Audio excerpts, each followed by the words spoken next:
तो 24 अक्टूबर 2020 आज के करंट अफेयर। सबसे पहला करंट अफेयर पाकिस्तान के रिगार्डिंग है। पाकिस्तान काफी टाइम से एक स्पेशल ना आपकी बॉडी एग्जिस्ट करती है, international FATF, financial action task force, FATF। Pakistan बहुत टाइम से, अब ऑलमोस्ट 3 साल होने वाले हो गए, इसकी ग्रे लिस्ट पे घूम रहा है। ये ऑर्गेनाइजेशन है क्या और ये ऑर्गेनाइजेशन करती क्या है? बेसिकली दुनिया में कंट्रीज दो टाइप के और ट्रेड चलाने की कोशिश करती हैं, कई कंट्रीज। जैसे कि स्टार्ट इसका कहां से हुआ था? Money laundering. मनी लॉन्ड्रिंग क्या होती है? देखो, कई कंट्रीज क्या है, कई कंट्रीज दुनिया में ना फेवर करती हैं ऐसे लोगों को जो काला धन वहां पे छुपाना चाहते हैं, जो ब्लैक मनी वहां पे छुपाना चाहते हैं। ठीक है, तो ऐसे में क्या होता है, जो आपके फाइनेंशियल सिस्टम होते हैं ना, ये बहुत ही ज्यादा ओपेक होते हैं, पता ही नहीं चलता पैसा कहां से आया है और कहां लग रहा है। ठीक है, किसका पैसा है, कहां सोर्स क्या है उसका। और बाकी जब कंट्रीज अपने सिटीजन्स का डेटा, वैसे क्या होता है, कंट्रीज ना सारे अपने सिटीजन्स का डेटा एक्सचेंज करती हैं। आपका अगर कोई भी अकाउंट यूएसए में है, इंडियन गवर्नमेंट को पता होगा कि आपका अकाउंट यूएसए में है, पर कई कंट्रीज कोऑपरेट नहीं करती बाकी सबके साथ। तो इन्हें खास करके ऐसी कंट्रीज बोला जाता है जो मनी लॉन्ड्रिंग में हेल्प कर रही हैं। जैसे आपने कुछ कंट्री सुनी होंगी, पीछे स्कैम भी हुआ था थोड़े साल पहले, Panama. Panama one of the most famous tax haven है। यहाँ पे क्या होता है, दुनिया भर के लोग अपना ये जो काला धन छुपाना होता है वो पनामा भेजते हैं। वैसे ही सिप्रस भी है। सिप्रस कहाँ पड़ता है? मेडिटेरेनियन सी में, टर्की के पास। वर्ल्ड मैप पे जब मेडिटेरेनियन सी देखोगे, यहाँ सिप्रस यहाँ है, इस मैप में नहीं बना हुआ पर है यहीं पे। ठीक है, तो ये जो कंट्रीज हैं ये हेल्प करती हैं मनी लॉन्ड्रिंग में। तो स्टार्टिंग में FATF जब बनाई गई थी दुनिया में ऑर्गेनाइजेशन, इसका काम था ग्लोबल मनी लॉन्ड्रिंग को चेक करना और इससे जुड़े हुए ट्रेड्स को चेक करना। देखो, ये जो पैसा होता है ये फिर लेजिटिमेट सोर्स से भी नहीं कमाया होता।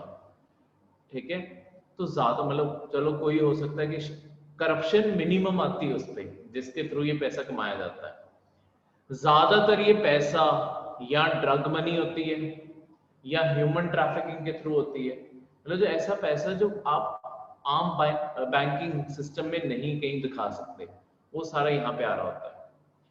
तो इस सबसे प्रॉब्लम क्या आती है, इस सबसे ये प्रॉब्लम आती है कि जो आपके सिस्टम में किसी ने, लेट्स सपोज, ह्यूमन ट्रैफिकिंग क्यों नहीं रुक पाती? ह्यूमन ट्रैफिकिंग $1 बिलियन लोगों को खरीदने बेचने का और लोगों के जो ऑर्गन है उसे खरीदने बेचने का, ये $1 बिलियन का बिजनेस है दुनिया में। तो पैसे के लिए लोग कुछ भी कर जाते हैं। इसी तरीके से जो एनिमल ट्रेड है, आपके टाइगर की स्किन होगी, टाइगर के दांत हो गए, ठीक है, फिर एलिफेंट की टस्क होगी, है ना, और भी बहुत सारे जानवर हैं जिन्हें काट कूट के कुछ ना कुछ उनका बेचा जाता है। राइनोसोरस का वो जो सिंगल वो होता है, 1 हॉर्न राइनो या 2 हॉर्न राइनो भी होते हैं, उनके हॉर्न्स बेचे जाते हैं। ये सारा कुछ मनी लॉन्ड्रिंग में ही जाता है। तो ऐसे देश जो इन सबको फैसिलिटेट करते हैं उन पे खास चेक रखना जरूरी है कि उनका पैसा, उनका सिस्टम कैसे काम कर रहा है। तो FATF G20 ने ओरिजिनली इसलिए बनाया था। उसके बाद इसे एक अलग से और टास्क भी दे दिया गया कि ये टेररिस्ट फाइनेंसिंग, जब दुनिया में टेररिज्म ग्रो करने लगा आपके अर्ली 2000s में, ठीक है, 9/11 के बाद खासकर, क्योंकि अमेरिका जागा तो उसने ये सारी ऑर्गेनाइजेशंस को जगाया। तो 9/11 के बाद खासकर जो टेररिस्ट फाइनेंसिंग है उसके ऊपर भी फोकस आया। तो पाकिस्तान में ये दोनों प्रॉब्लम्स एक्चुअली, वहां पे टेरर फाइनेंसिंग पे भी पैसा लगता है और दुनिया भर में मनी लॉन्ड्रिंग भी पाकिस्तान में होती है।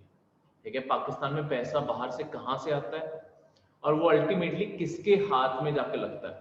मतलब क्या वो सिविलियन गवर्नमेंट के पास जाएगा, क्या वो आर्मी के पास जाएगा या क्या वो टेररिस्ट के पास जाएगा, किसी को नहीं पता।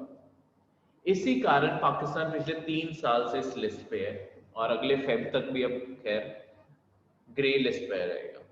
देखो ग्रे लिस्ट पे कुछ प्रॉब्लम नहीं होती। FATF की 3 लिस्ट है टोटल, एक होती है वाइट, उससे नीचे आती है ग्रे, फिर और सबसे खतरनाक है ब्लैक, जहां पे आपके नॉर्थ कोरिया और ईरान जैसे कंट्रीज घूम रहे हैं। ग्रे लिस्ट जो है, ग्रे लिस्ट का एक तरह से मतलब है सिर्फ वार्निंग।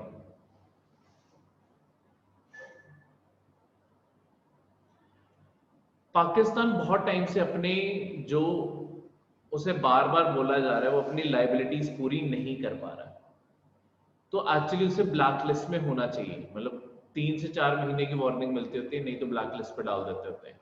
पर पाकिस्तान 3 साल से ग्रे लिस्ट पे घूम रहा है। क्यों? क्योंकि टोटल 39 मेंबर्स हैं जो वोट डालते हैं आपके FATF की मीटिंग में। आपको ब्लैक लिस्ट से बाहर रखने के लिए सिर्फ 3 मेंबर्स की सपोर्ट चाहिए कि आप ब्लैक लिस्ट में ना जा पाओ। ठीक है, ये 3 कंट्रीज जो पाकिस्तान को स्पेसिफिकली सपोर्ट करती हैं, नीचे मैं लिस्ट में से बताता हूं।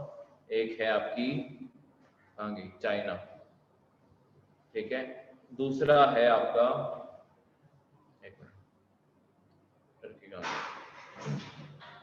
टर्की, ठीक है, और तीसरा है आपका मलेशिया। ये 3 कंट्रीज पाकिस्तान को हेल्प करती हैं ब्लैक लिस्ट से बाहर रहने में। ये सारे मेंबर्स हैं, ठीक है, 39 मेंबर्स में से इंडिया भी है, पाकिस्तान इसमें नहीं है। ठीक है, इंडिया खैर हेल्प नहीं करता, तो इस सर्कल में बिठा देता हूं। ये 3 कंट्रीज उसे ब्लैक लिस्ट होने से बचा लेती हैं हर बारी। पर अगर किसी को, देखो ग्रे लिस्ट पे वो तब भी रहता है, यानी कि वार्निंग पे वो तब भी रहता है। वार्निंग से वो क्यों नहीं हट पाता? पाकिस्तान वार्निंग से क्यों नहीं हट पाता? क्योंकि अगर वार्निंग ग्रे से अगर आपको व्हाइट लिस्ट पे जाना है, मतलब व्हाइट लिस्ट होता है जो कंट्रीज क्लीन है, जैसे इंडिया एक व्हाइट लिस्ट कंट्री है, ठीक है, हमारे ऊपर कोई रिस्ट्रिक्शन कुछ नहीं होगा, हमारे चेक कुछ नहीं होगा। ग्रे लिस्ट से व्हाइट लिस्ट जाने के लिए 12 वोटें चाहिए, ये पाकिस्तान को नहीं मिल रही है। ठीक है, यानी कि 12 कंट्रीज भी 39 में से 12 कंट्रीज भी पाकिस्तान को सपोर्ट नहीं कर रही है। ब्लैक में से बचे रहने के लिए कितनी कंट्रीज की सपोर्ट चाहिए? सिर्फ 3 कंट्रीज की। ग्रे से व्हाइट लिस्ट में जाने के लिए 12 कंट्रीज की सपोर्ट चाहिए, तो वो पाकिस्तान को नहीं मिल रही है। पाकिस्तान को बेसिकली जितने टारगेट दिए पूरे करने के लिए कि ये पूरे करो फिर लिस्ट से हटाएंगे, पाकिस्तान वो पूरे नहीं कर पा रहा है। जैसे आपके जितने टेररिस्ट हैं, ये मसूद अजहर जैसे, इन सबको जेल में डालना जरूरी है, इन सबके बैंक अकाउंट्स बंद करने जरूरी है। पाकिस्तान वो कर ही नहीं रहा, तो उस टाइम लिस्ट पे बना रहेगा। वो कर भी नहीं सकता क्योंकि इन्हीं के सिर पे तो पाकिस्तान चल रहा है। ठीक है, पाकिस्तान का वजूद ही इनसे है, उन्हें कैसे बंद करते हैं? तो बाकी कंट्रीज देखो, बाकी countries Argentina, Australia, Austria, Belgium, Brazil, Canada, China, Denmark, ठीक है, ये हांगकांग अलग से लिखा हुआ है, दोनों अलग अलग मेंबर्स हैं, बिकॉज हांगकांग एक ऑटोनॉमस रीजन के तौर पे ऑपरेट करता रहा है। ये मैं कभी किसी और करंट अफेयर में समझाऊंगा। तो इन सारे लिस्ट में एक्चुअली जो 39 मेंबर्स मैंने आपको बोले हैं, उसमें से 37 जो हैं वो कंट्रीज हैं और 2 रीजनल ऑर्गेनाइजेशंस हैं। कौन सी 2 रीजनल ऑर्गेनाइजेशंस हैं? एक है गल्फ कोऑपरेशन काउंसिल, ये आपके सऊदी अरेबिया, यूएई, बहरान, ओमान, ये जो कंट्रीज हैं इनका समूह है गल्फ कोऑपरेशन काउंसिल, GCC। और दूसरा आपका यूरोपियन यूनियन, यूरोपियन कमीशन कह लो, पूरे यूरोप को रिप्रेजेंट करता है। ये 2 एज अ बल्क मेंबर्स हैं, ठीक है, मतलब रीजनल ऑर्गेनाइजेशंस हैं, बाकी सारे इंडिविजुअल कंट्रीज के तौर पर रिप्रेजेंटेड है। तो आपको पेपर में ये भी पूछा जा सकता है कि FATF के मेंबर्स में से कौन सी इंटरनेशनल ऑर्गेनाइजेशंस उसका पार्ट है। तो कौन से 2 ऑर्गेनाइजेशंस उसका पार्ट है? गल्फ कोऑपरेशन काउंसिल और यूरोपियन कमीशन, ये तो ठीक है। तो इस चीज को याद रखना है। तो उसके बाद FATF बेसिकली ग्रे लिस्ट और ब्लैक लिस्ट से होता गया है। अब तक ग्रे लिस्ट में कौन सी कंट्रीज फीचर्ड है? देखो ये सारी आपके मनी लॉन्ड्रिंग या टेररिज्म में इन्वॉल्व है। Albania, Bahamas, Barbados, Botswana, Cambodia, Ghana, Iceland, Jamaica, Mauritius, Mongolia, Myanmar, Nicaragua, Pakistan, Panama, Syria, Uganda, Yemen, Zimbabwe. इन सारी कंट्रीज को अगर तुम देखोगे ना, इनमें या तो मनी लॉन्ड्रिंग की प्रॉब्लम है या टेररिज्म की प्रॉब्लम है। जैसे म्यांमार, मिलिटेंसी की बहुत बड़ी प्रॉब्लम है यहाँ पे। ये बुद्धिस्ट कंट्री है, पर ये दुनिया की पहली बुद्धिस्ट लोग हैं जो बहुत ही वायलेंट है, ठीक है। नहीं तो बुद्धा ने तो नॉन वायलेंस प्रीच की है। यहाँ पे दुनिया की इकलौती terrorist Buddhist terrorist organisation exist करती है जो मुस्लिम्स को मारती है। म्यांमार में माइनॉरिटी रिलीजन मुस्लिम्स का है, तो वहां पे रोहिंग्या मुस्लिम्स, वहां पे जो उनकी वहां पे मुस्लिम्स पाए जाते हैं, उनकी कम्युनिटी जो है रोहिंग्या मुस्लिम्स रेफर किया जाता है। इनके ऊपर जो सरकार है जो आर्मी है, वो भी हमले कर रही है, इनके घर जला रही है, ठीक है, लोगों को मार रही है इनकी, बल्कि आर्मी भी इन्वॉल्व है। और दूसरा, मिलिटेंट ऑर्गेनाइजेशंस भी इनके ऊपर हमले कर रही है। ये दुनिया के one of the most persecuted यानी कि मोस्ट हंटेड ग्रुप्स में से है। इन्हें बहुत बुरी तरीके से मारा जा रहा है। अपनी जान बचाने के लिए साथ की जो बॉर्डर है, बांग्लादेश और इंडिया की बॉर्डर, उसे क्रॉस करने में मजबूर है, ठीक है। इंडिया इन्हें आने नहीं देता क्योंकि हमारी प्रेजेंट सरकार का मुस्लिम से थोड़ा ज्यादा प्यार है, ठीक है। वो कहते हैं रहो वहीं पे। तो बांग्लादेश में बहुत ज्यादा इन्फिल्ट्रेशन है, पर ये करे भी क्या, जब जान बचाने की बात है तो भागना ही पड़ेगा। ऐसे ही आपके और कंट्रीज में मतलब ऐसी प्रॉब्लम्स हैं, ठीक है। तो ये सब, जब कोई ग्रे लिस्ट पे कंट्री आती है तो जरूरी नहीं है कि उसकी कोई मनी सप्लाई या कुछ और सब कुछ रुक जाएगा, ठीक है। ये जरूरी नहीं होता कि मनी सप्लाई या कुछ और बाकी सब कुछ रुक जाए। पर जितना भी पैसा उस देश के अंदर आ रहा है और जितना भी पैसा उस देश से बाहर जा रहा है, लेट्स सपोज पाकिस्तान के अंदर जितना भी कोई FDI भी करना चाहेगा ना, वो FDI अच्छे से इंटरनेशनल इंस्टीट्यूशंस चेक करेंगे कि पैसा कहाँ लगने वाला है। तो पाकिस्तान, देखो ये पाकिस्तान के लिए सिचुएशन खासकर क्यों क्रिटिकल हो जाती है। पाकिस्तान की इस टाइम ना फाइनेंशियल कंडीशन बहुत ही बुरी है। पाकिस्तान बैंकरप्सी के बहुत पास है, और अगर बैंकरप्ट होता है पाकिस्तान, मतलब क्यों वो ग्रे लिस्ट से निकलना चाहता है, अगर पाकिस्तान बैंकरप्ट हो गया यानी कि पाकिस्तान की पूरी स्टेट फेल होगी, पाकिस्तान की करेंसी की कोई वैल्यू नहीं बचेगी, रातों रात पाकिस्तान पूरा फेल हो जाएगा। तो पाकिस्तान में अगर बाहर से पैसा ना आए, देखो इंपोर्ट एक्सपोर्ट के लिए तो तुम्हें डॉलर ही चाहिए। कई बारी बैंकरप्सी के पास आके तो सरकारों को लोन भी बाहर से उठाने पड़ते हैं अपने आप को बचाने के लिए। इंडिया के ऊपर ये 1991 में सिचुएशन आई थी, हम उससे पास करके, ठीक है। तो ये जो पूरी सिचुएशन है, पाकिस्तान को एक बहुत ही मुश्किल हालात में लाके खड़ा किया हुआ है टाइम में। पाकिस्तान को बाहर से पैसा चाहिए भी लोन के तौर पे, पर बिकॉज पाकिस्तान ग्रे लिस्ट में है, पाकिस्तान के ऊपर ये लिमिटेशन लगी हुई है कि बाहर से आने वाला सारा पैसा बहुत रुक रुक के आता है। और IMF जैसे इंस्टीट्यूशंस जो एक्चुअली बैंकरप्सी के टाइम पे हेल्प करते हैं, IMF और वर्ल्ड बैंक जैसे जो इंस्टीट्यूशंस है, ये पैसा दे ही नहीं पाते। ग्रे लिस्ट के टाइम इनका पैसा तो रुक ही जाता है, तो जब तक ग्रे लिस्ट से नहीं निकलते इनका पैसा रुक ही जाता है।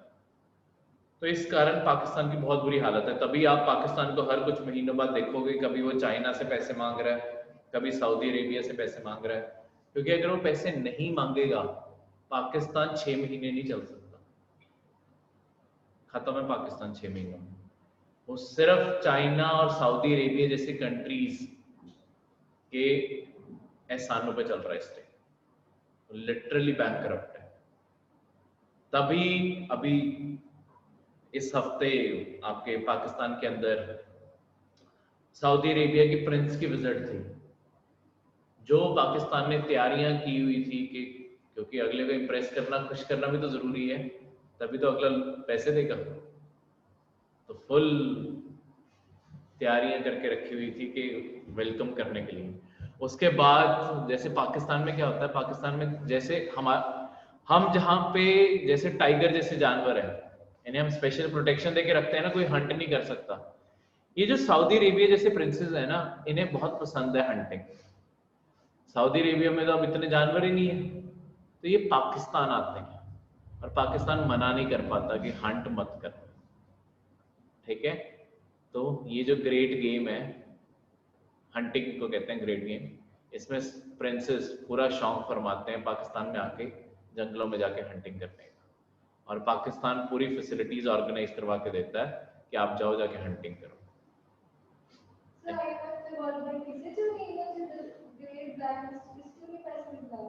ग्रे में देखो, ग्रे, अभी मैं ग्रे लिस्ट का बता रहा हूँ। ग्रे लिस्ट में लिमिट हो जाता है, एक एक रुपया अगर देगा भी आईएमएफ को, जैसे एक 2017 में पाकिस्तान की हेल्प करनी पड़ी, एक इंस्टॉलमेंट देनी पड़ी, नहीं तो पाकिस्तान सरवाइव ना कर पाता, पर बाकी इंस्टॉलमेंट्स आईएमएफ ने रोकी पड़ी हैं जब तक वो ग्रे लिस्ट से नहीं निकलता, व्हाइट लिस्ट में नहीं आता। ब्लैक लिस्ट में जो कंट्री आ जाती है, ब्लैक लिस्ट का तो मतलब है कि इससे कोई भी ट्रेड नहीं होगा। ब्लैक लिस्ट कंट्रीज में पैसा भेजना बहुत मुश्किल हो जाता है, इंटरनेशनल ट्रांजैक्शंस हो नहीं पाती उस कंट्री में। तो इसमें नॉर्थ कोरिया और ईरान जैसी कंट्रीज हैं जिन्हें सारी दुनिया ने आइसोलेट करके रखा हुआ है, ठीक है। Next is central vigilance commission, CVC.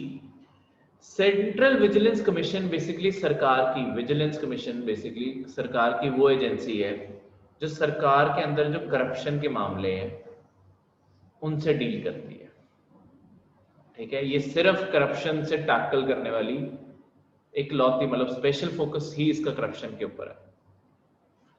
इसे 2003 में बनाया गया था सीवीसी में होकर के, ठीक है। ये ऑटोनॉमस बॉडी है, फ्री ऑफ कंट्रोल है एग्जीक्यूटिव से, ठीक है, और सारे के सारे विजिलेंस एक्टिविटी चेक करती है सेंट्रल गवर्नमेंट के अंडर। ऐसे स्टेट विजिलेंस कमीशन भी होती हैं, हर स्टेट की अपनी अपनी, ये सेंटर की है, ठीक है।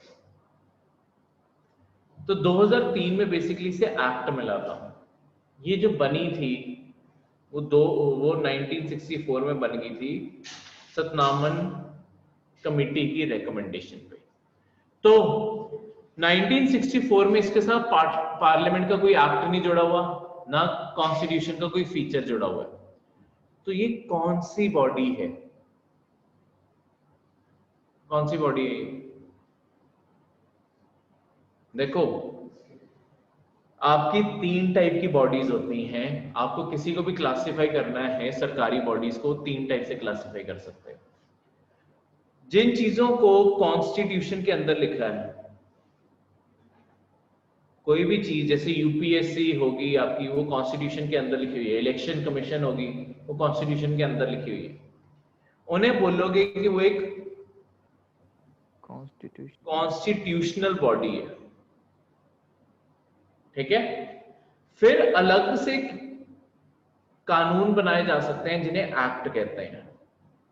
एक्ट आपका पार्लियामेंट भी पास कर सकता है और आपकी स्टेट की एसएलए भी पास कर सकती है। जो बॉडीज पार्लियामेंट या एसएलए के एक्ट से बनेगी, कोई कानून से बनेगी, देखो जो एक्ट होते हैं ना, जो हम कईयों के वर्ड के पीछे एक्ट पढ़ते हैं, ये कॉन्स्टिट्यूशन के हिस्से नहीं होते, ये अलग से एग्जिस्ट करते होते हैं। अगर कोई भी बॉडी एक्ट से बन रही है उसे क्या कहोगे, कौन सी बॉडी है वो? Statutory body. और लास्ट टाइप की जो बॉडी होती है, ना इनके लिए कोई एक्ट एग्जिस्ट करता है, ना इनके बारे में कॉन्स्टिट्यूशन में मेंशन्ड है, ये बस प्रेसिडेंट या गवर्नर, एग्जेक्टिव प्रोविजन सर। हाँ जी, के साइन करने से ये बॉडी स्टैब्लिश होगी, तो इनके लिए कोई कानून कुछ नहीं एग्जिस्ट करता। जैसे कि आपकी सीबीआई होगी, आपका नीति आयोग हो गया, ठीक है, सीबीआई एग्जीक्यूटिव बॉडी है, तो इन्हें ये प्रेसिडेंट और गवर्नर ये कौन होते हैं सरकार में, ये एग्जीक्यूटिव्स होते हैं, इसलिए इन्हें कहते हैं ये एग्जीक्यूटिव बॉडीज है जिनके अंडर बनते हैं। इसका एग्जांपल जैसे सीबीआई, नीति आयोग, ये वाली बॉडीज होगी, ठीक है। स्टैट्यूटरी का जैसे नेशनल ह्यूमन राइट्स कमीशन होगी, और अब सेंट्रल विजिलेंस कमीशन भी लगा सकते हैं एग्जांपल में इस करंट अफेयर में। यहाँ पे एग्जांपल में यूपीएससी और इलेक्शन कमीशन ऑफ इंडिया, ये सारी बॉडीज होती हैं, ठीक है, क्लियर है। अब मैं उस पॉइंट को दोबारा से समझाता हूं जो मैंने ऊपर बोला। 1964 में इसे बनाया गया था, पर तब ये प्रेसिडेंट मतलब गवर्नमेंट ऑफ इंडिया की एक रेजोल्यूशन यानी कि प्रेसिडेंट के साइन से आ गई थी, सतनामन कमेटी की रिकमेंडेशन पे। तो कोई एक्ट नहीं बनाया, कोई कॉन्स्टिट्यूशन में प्रोविजन नहीं है, तो सीवीसी जब एस्टैब्लिश हुई थी, कौन सी बॉडी थी वो? एग्जीक्यूटिव बॉडी, ये वाली कैटेगरी में आ गई ना कोई एक्ट एग्जिस्ट किया, रेजोल्यूशन था ना, बस साइन किया, रेजोल्यूशन का मतलब है बस साइन करके बना दी बॉडी, तो वो बन गई एग्जीक्यूटिव बॉडी। 2003 में पार्लियामेंट ने सीवीसी के लिए अलग से एक लॉ यानी कि एक्ट बना दिया, और इससे इसे कौन सा स्टेटस दे दिया? Statutory body. एक्ट के कारण स्टैट्यूटरी स्टेटस मिलता है ना, यहाँ पे लिखा हुआ इस लाइन, क्लियर है? इसमें कोई डाउट?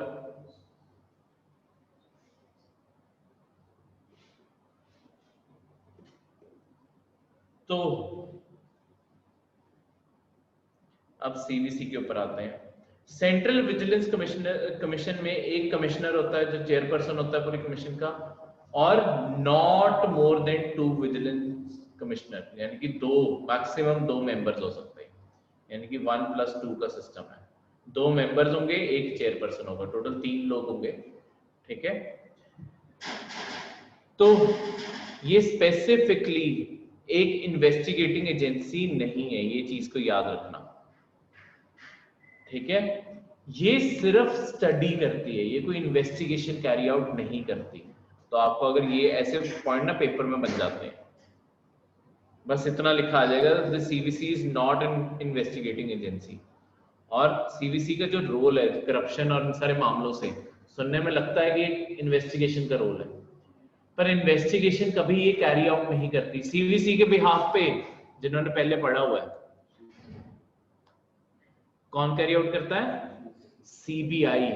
इन्वेस्टिगेशन सीबीआई करके देती है, जो चार्जेस फ्रेम करने हैं और सारी चीजों को पढ़ना है वो सीवीसी का काम है करप्शन के मामलों में। मतलब सीबीआई और भी बहुत सारी इन्वेस्टिगेशंस करती है, करप्शन के जो मामले होते हैं उनकी वो जो फाइल्स है वो सीवीसी को दे देती है कि आप स्टडी कर लो, हमारी ये इन्वेस्टिगेशन कहती है, ठीक है।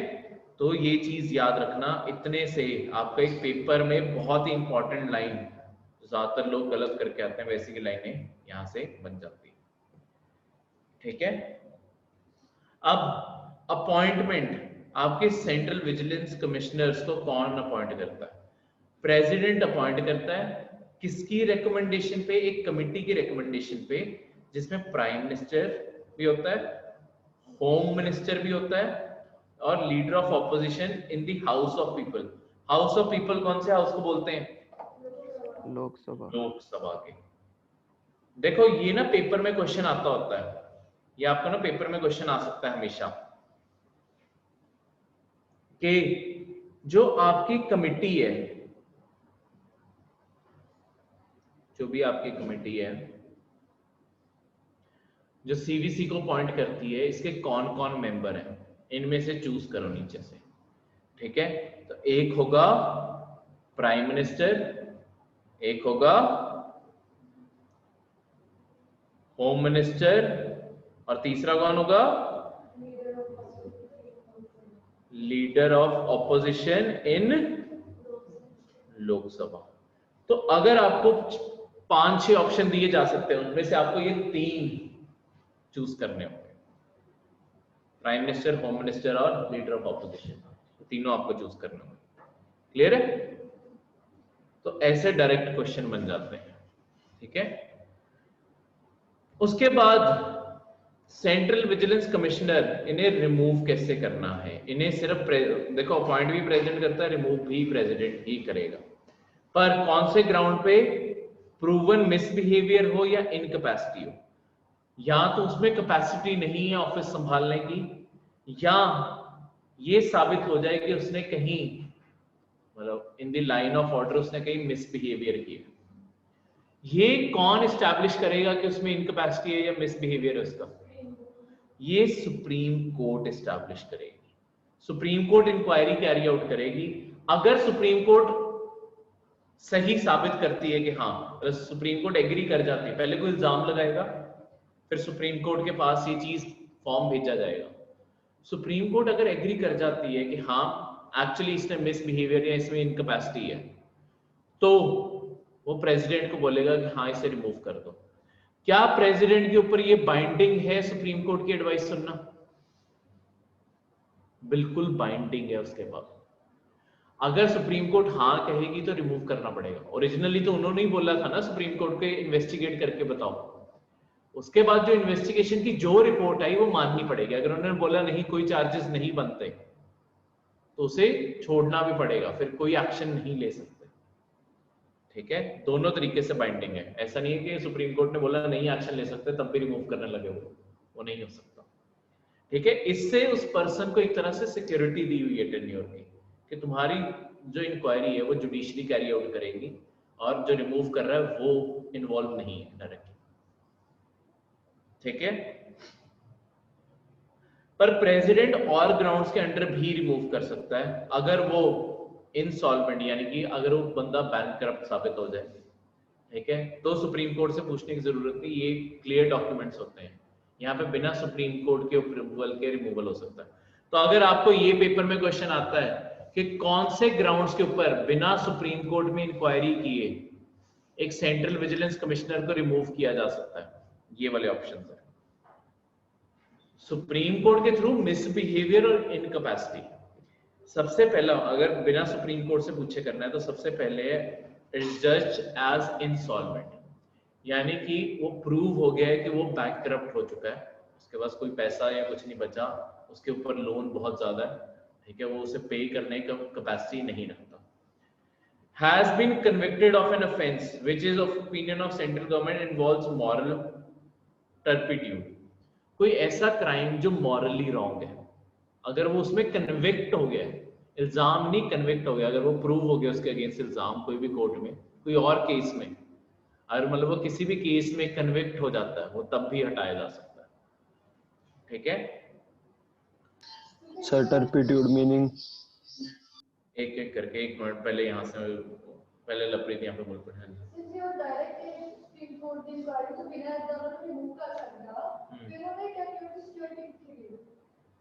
ये ग्राउंड्स देखो, पहले जो क्वेश्चन आया मैं ऑनलाइन में बता दूं कि अगर ऐसे सुप्रीम कोर्ट की इंक्वायरी के बिना रिमूव कर सकता है तो कहां से सिक्योरिटी हुई? ये तो फिर आराम से प्रेसिडेंट ने रिमूव कर दिया। पर ये चीजें आप अपने आप में देखो, ये चीजें प्रूवन होती हैं। इनसॉल्वेंट, कोई बैंक का आपको रैंडमली कभी भी बैंकरप्ट नहीं डिक्लेयर कर सकता, पहले बैंकरप्सी का केस फाइल होता है, बैंकरप्सी का केस भी जुडिशरी के थ्रू पास होता है। इंसॉल्वेंसी तभी अगर उसके बाद ट्रिब्यूनल जाके जजमेंट देता होता है कि ये पर्सन इंसॉल्वेंट है। अगर ऐसे हो गया, वो भी तो जुडिशरी ने फैसला दिया। दूसरा, convicted of an offence, convict भी तो जुडिशरी ने किया, इनडायरेक्ट जुडिशरी की इन्वॉल्वमेंट है, डायरेक्ट चाहे नहीं है। कहीं ना कहीं कोई ना कोई इंक्वायरी करके बता रहा है, या उसके अगेंस्ट उसने खुद क्राइम कमिट किया। जैसे तीसरा देखो, इसमें अब जुडिशरी नहीं इन्वॉल्व है, वो कहीं any paid employment outside the duty लग गए। अब तुम देखो, तुम सेंट्रल विजिलेंस कमीशन में काम करते हो, तुमने कोई प्राइवेट जॉब भी कर रहे हो साथ साथ में, तो ऑब्वियसली ये तो बाकी सरकारी जॉब्स में भी तो ये कंडीशन लगती है कि तुम बाकी प्राइवेट वर्क नहीं कैरी आउट कर सकते। तो ऐसी चीजें ये दिखने से ही प्रूवन है, वो चीजें उनके ऊपर वो लगता है। ये जो लिमिटेशन वाले पॉइंट्स हैं ये आपको एक्चुअली पेपर में स्टेटमेंट्स बन के आ सकती हैं, तो इन्हें भी आपने ध्यान से पढ़ना है। जैसे कि सबसे पहले बताता हूँ, CVC is only an advisory body. देखो किसी के अगेंस्ट करप्शन के अगर ये चार्जेस लगाती भी है, अल्टीमेटली आपकी सेंट्रल गवर्नमेंट की मर्जी है उस एम्प्लॉय के साथ क्या करना है, ठीक है। तो इसने सिर्फ बताना है कि हाँ इसने करप्शन की है या नहीं की है। इसके पास और किसी को अरेस्ट करने की या ऐसी कोई पावर्स नहीं है, बस सजेस्टिव पावर्स है, ठीक है। तो बस यही पावर, ठीक है। तो ऐसे से आपने सारे पॉइंट्स याद रखने हैं। अब बाकी क्योंकि काफी लंबा करंट अफेयर था, कोई भी रीड करके कोई भी आपको डाउट हो इसमें से पूछ लेना, एक एक पॉइंट ध्यान से पढ़ना है आपने, क्लियर है। तो ये थे आपके आज के करंट अफेयर्स। किसी करंट अफेयर में कोई डाउट? Sir turpitude meaning? हैं जी, टर्पिट्यूड मीनिंग सर? किसका मीनिंग मैं समझ नहीं आया।